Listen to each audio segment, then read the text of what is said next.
Le lendemain, et à quelques kilomètres de là, à Souston, Edwige Ducasse et Pierrette Darboucab organisaient le marché de l'art. Une cinquantaine d'artistes étaient exposés à la salle Roger Hanin, plus talentueux les uns que les autres. Un événement qui amène à se demander d'où vient l'inspiration magique qui pousse à la création artistique. Vitraux, dessins, peintures, sculptures et autres créations sortent de mains artistes.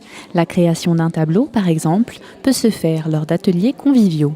Avec toujours, j'y tiens, beaucoup de bonne humeur, beaucoup de gentillesse. Moi, je connais tout le monde est devenu, on est tous devenus amis.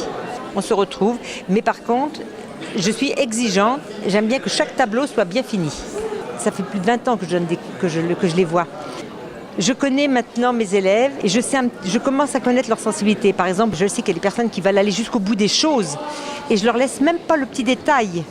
Par contre, d'autres sont beaucoup plus libres, alors donc je les laisse beaucoup plus libres. Du côté des enfants, un atelier était proposé tout au long du week-end pour faire découvrir le dessin avec Véronique. En fait, moi, à l'atelier, j'ai pas mal de livres, de documents, en fonction de tous les âges, des petits jusqu'aux grands, jusqu'aux adultes. Et suivant ce qu'ils aiment, ils partent sur le thème qui leur fait plaisir. On fait des techniques mixtes, c'est-à-dire qu'on peut très bien, sur un seul et même dessin, utiliser le pastel comme l'aquarelle ou la peinture. Donc on combine différentes techniques sur le même dessin. Mélanger les enfants par âge et non par niveau pour stimuler la créativité est une technique qui fonctionne. Justement, cette dynamique, ils ont le même âge et de voir que d'autres ont commencé avant et qui sont capables de faire des choses aussi belles et aussi terminées, aussi finies à cet âge-là, stimule les autres et donc il y a une dynamique très très importante à ce niveau-là.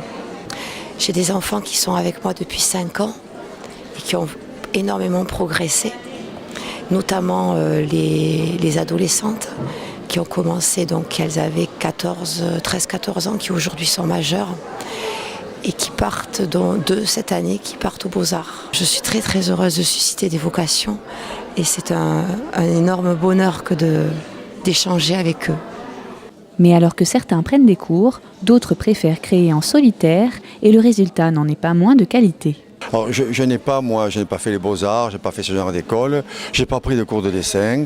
J'ai recherché par des bouquins, etc., la technique à choisir, là où je me sentais le plus à l'aise aussi. Puis après, j'ai laissé parler mon imagination. Inspiration et technique, les 2 mots clés de la création, pour la peinture, mais aussi pour tout autre art. La première des choses, c'est comme les peintres, c'est comme un petit peu tout, c'est de recopier ce qui a été fait. Parce que c'est une matière qui ne se travaille pas toute seule, il faut apprendre à la travailler, il faut apprendre à la faire cuire, il y a tout un processus qu'on doit apprendre et ensuite on peut mettre en application ses idées et ses envies. Ça peut être un objet, ça peut être une situation, ça peut être une image que j'ai vue, ça peut être un dessin, ça peut être une rencontre tout simplement et la terre me sert de support pour exprimer ses idées, ses réflexions, ses envies.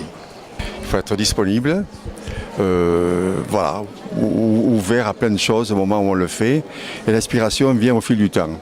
Seul ou en groupe, avec ou sans modèle et avec des techniques différentes, en fin de compte, l'art est une chose qui se partage, mais surtout qui se vit.